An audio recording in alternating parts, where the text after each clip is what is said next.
In this video, we're going to practice integration in spherical coordinates. So let's just draw a picture and recap quickly what spherical coordinates are. For spherical coordinates, we use the symbols rho, phi, and theta. So imagine that we're in 3D. And we've got a point here that we want to express in spherical. We would talk about what is the distance between our point and the origin in 3D. That's going to be called rho. We're going to talk about the angle at which our point is sitting, and that angle is measured from the positive z-axis. So that's going to be called phi. And then the theta is the same theta as we know from polar coordinates. So if you drop this point down, just project it straight down onto the xy plane, you can think about at which angle this point in the xy plane is sitting. So theta is measured from the positive x-axis and just going in the direction towards the positive y-axis there. So in other words, theta is going to rotate counterclockwise in the usual way, and that's what it looks like in 3D. So you can describe any point by talking about its distance from the origin, its angle from the positive z-axis, and also the angle of rotation in the xy plane. Sometimes we'll decide that it's easier to do a certain integration in spherical coordinates, and if we do that, then there's going to be a correction factor when we write down dv. The correction factor is rho squared sine phi, so dv becomes rho squared sine phi, and then we write in the order d rho, d phi, d theta. So this correction factor here just represents how space is getting distorted when we move from our x, y, z coordinates to our rho, phi, theta coordinates. And we'll actually talk about this correction factor in a bit more detail in a later video. But for now, we'll just remember that there is that correction factor when we change coordinate systems. So let's set up a triple integral in spherical coordinates for the mass of the solid bounded by a couple of different surfaces. And we're told that this solid has constant density, little delta equal k. All right, as usual, let's start by drawing a sketch so that we can understand how these surfaces are interacting. So this surface here, the first one is a cone. So it looks something like that. And it's being cut off by a horizontal plane. All right, so the volume that we're interested in then is this volume that's sitting above the cone and below the plane. So top surface here, z equal 3, and the bottom surface, the cone, do that over here, z equal root 3, root x squared plus y squared.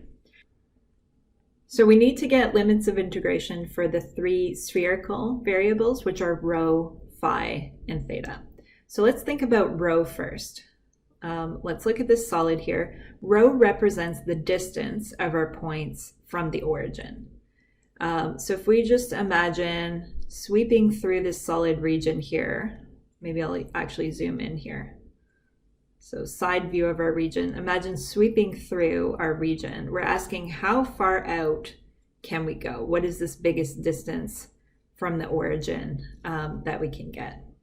Well, that's going to be coming from the equation z equal 3, and we just need to re-express that in spherical coordinates.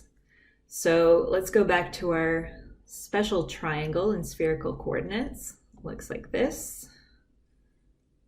Phi is the angle from the positive z-axis, and z is our vertical distance there, rho being our distance in 3D. So we could re-express this in spherical by saying, well, z is equal to rho cos phi.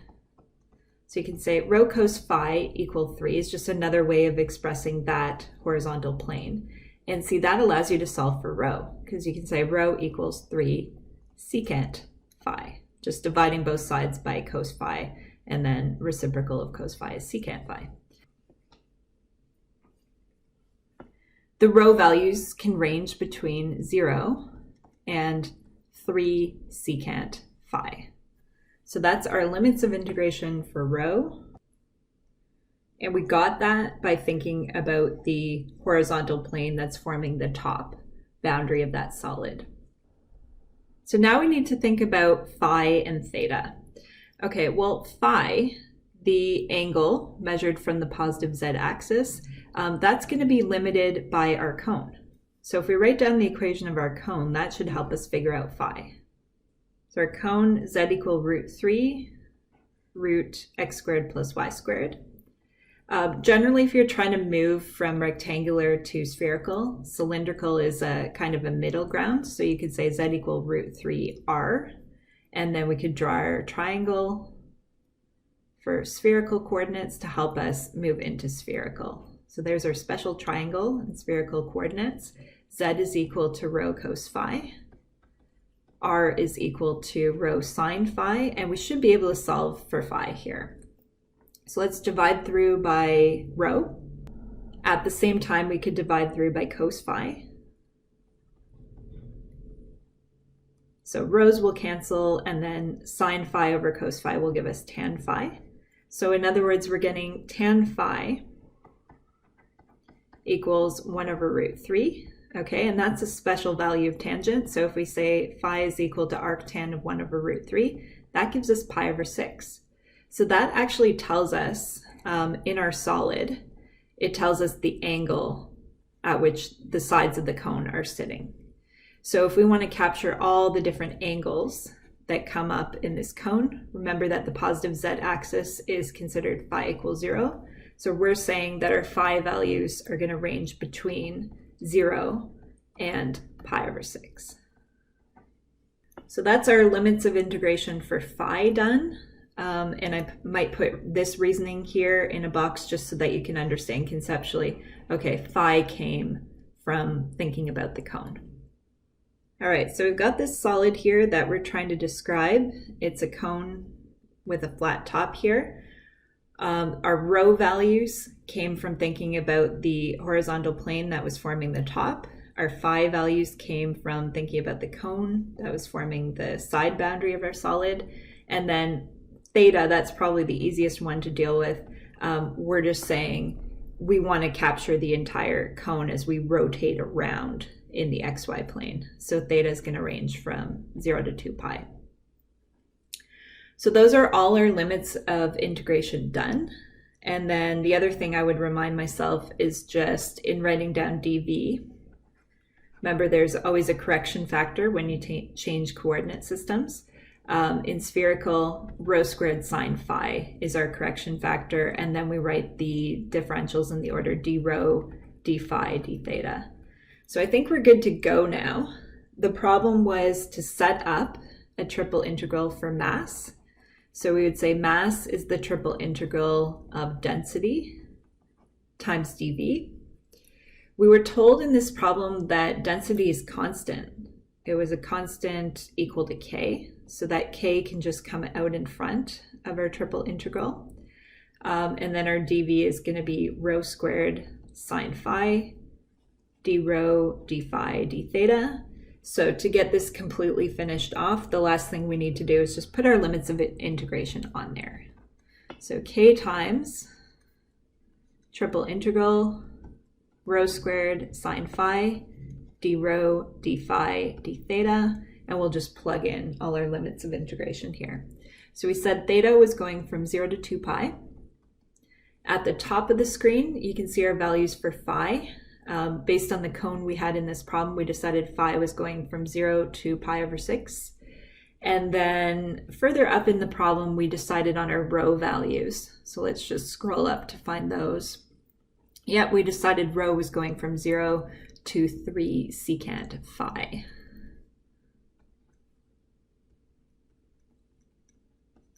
So there we have a triple integral. It's been expressed in spherical coordinates, and that's giving us the mass of our solid. So what's important to remember in terms of converting to a different coordinate system is you want to make sure that all your limits of integration are expressed in that system. So everything needs to be in terms of rho, phi, and theta. And then you want to make sure that your dv is also containing the correct correction factor for how space is getting distorted. So that's our first example of integration in spherical coordinates done. We're going to try another problem around integrating in spherical coordinates. This time we're going to actually do the calculation of the triple integral. So the problem is to find the volume inside rho equal 2 and above z equal r. Okay, let's draw a nice picture here. So z equal r, okay, right now that's expressed in cylindrical coordinates, but remember that r is equal to root x squared plus y squared. So when we write it like that, you might recognize that as being a cone, vertex at the origin, and opening upwards. Okay, then we've got this other surface, rho equal 2. Well, rho is representing distance from the origin. So if you start to capture all the points that have a fixed distance from the origin, what you're capturing is a sphere. So we've got the sphere of radius 2 here, rho equal 2, and we want to find the volume that's sitting in between those, so in between the cone and the sphere. So there's no directions here in terms of which coordinate system to use. I would say either cylindrical or spherical could work well here, but spherical will work particularly well for a couple of reasons. Spherical works well when the base is a cone, because a cone corresponds to a fixed phi value. So if you have a solid that has a base that's formed by a cone, think about spherical. Spherical also works well here because we've got a sphere in the problem. And spheres have a particularly simple equation in spherical. They just have rho equals something. So when you put those two ideas together, cone and a sphere, you say, okay, spherical is going to be a good choice. So you could use cylindrical, but we're going to try spherical just to get extra practice with spherical coordinates. And I do believe spherical is the best choice for this particular problem. So if we're doing spherical coordinates, we should think about our limits of integration for our three variables, which are going to be rho, phi, and theta. So let's think about rho first. Can draw a fresh picture here. We've essentially got this ice cream cone type shape, and we want to sweep through that volume there and just think about what is the distance from the origin going to be for all the points in this region, particularly what's the upper limit for what that distance could be. Well, since this top surface here is a sphere, the farthest our points are ever going to get from the origin is 2 units. So we're saying our rho values are going to range just between 0 and 2. So whenever your top boundary is a sphere, you're going to have rho ranging from 0 to something, whatever the radius of that sphere is. And then we're going to think about our phi values. So the phi values are going to be coming from the side of the cone. So remember, phi is measured from the positive z-axis, so we're just asking what kind of angles phi can we have in this cone. And the upper limit for phi is going to be coming from the side of the cone. So if we just write down the equation of the cone, which is z equal r, and we draw our special triangle in spherical coordinates, we can say z equals rho cos phi, and r equals rho sine phi. The rho's will cancel out, so we get cos phi equals sine phi, and that tells us that tan phi equals 1. So in other words, we could say phi equals arctan of 1, which is pi over 4. So that tells us that the different phi values that will be captured in this cone, everything from 0 to pi over 4. Because remember, a phi value of 0 corresponds to the positive z-axis, and then you're just talking as we tilt away from the z-axis, how much tilt can we get? Well, just an angle of pi over 4 would be the maximum. So by thinking about the cone, we were able to get our limits of integration for phi. And then theta is usually the easiest one. For almost all these problems, theta is going to be between 0 and 2 pi. But properly, what theta is measuring is the angles of rotation in the xy plane. So just think about how far around are we going. If we're going all the way around in the xy direction, then you're getting the full rotation, theta going from 0 to 2 pi. So those are all our limits of integration done. And we could also remind ourselves what dv is going to look like when we move into spherical. It's going to be rho squared sine phi d rho d phi d theta. So remember, every time you change coordinate systems, there's going to be a correction factor, and for spherical, it's rho squared sine phi. So I think we're good to go now in setting up our volume. The problem was to find the volume of this ice cream cone shaped solid. So we're going to say volume is the triple integral of dv. dv being rho squared sine phi, d rho d phi d theta. So we always write the differentials in that order, rho, phi, and then theta. So you've got your theta values on your outside integral, phi values on the middle integral. We said phi was going from 0 to pi over 4. And we said that rho was going from 0 to 2 because our ice cream cone's top was formed by a sphere of radius 2. Okay, so now it just becomes a matter of doing this triple integral. So let's start with the inside integral. We're going to be integrating with respect to rho. Phi will be constant. So we'll keep our outside integrals on there, keep our outside differentials on there. And integrating with respect to rho, you'd have rho cubed over 3 times sine phi. And we're going to evaluate that at rho equal 2 and rho equal 0. So again, I'll keep the outside two integrals on there, keep our outside differentials on there. We're going to evaluate at rho equal 2, so that would give us 8 over 3 sine phi. And then evaluating at rho equals 0 gives us 0. So what I would do, since our answer is 8 thirds sine phi, I would keep the sine phi inside and I would just move the 8 thirds out in front so that we've got our constant out in front. And then we're set up to integrate with respect to phi. So we still got our integral with respect to theta on there. Integrating with respect to phi. Sine of phi integrates to negative cos phi, and that's going to get evaluated at phi equal pi over 4, and then phi equal 1. So we're getting 8 thirds integral from 0 to 2 pi. That's d theta, and then let's evaluate. So we got minus cos of pi over 4, so that's minus root 2 over 2, and then subtracting off the value at 1. So we'd be subtracting off, or sorry, I wrote phi equal 1 there, which is a really weird thing to write. That was phi equals 0 that we should have up there. So let's just trace back over the previous steps and make sure that looks okay. Yeah, phi values are ranging from 0 to pi over 4. And so when we evaluating at phi equal pi over 4 and phi equals 0, I think I was looking ahead and I was thinking cos of 0 was going to be 1, but jumped the gun on that one. Okay, so evaluating our minus cos of phi, we get minus root 2 over 2, and then subtracting off our value at 0, we get minus negative cos of 0, which is a plus 1. Looking good. Okay, so all of this stuff here is a constant. Everything can be brought out in front.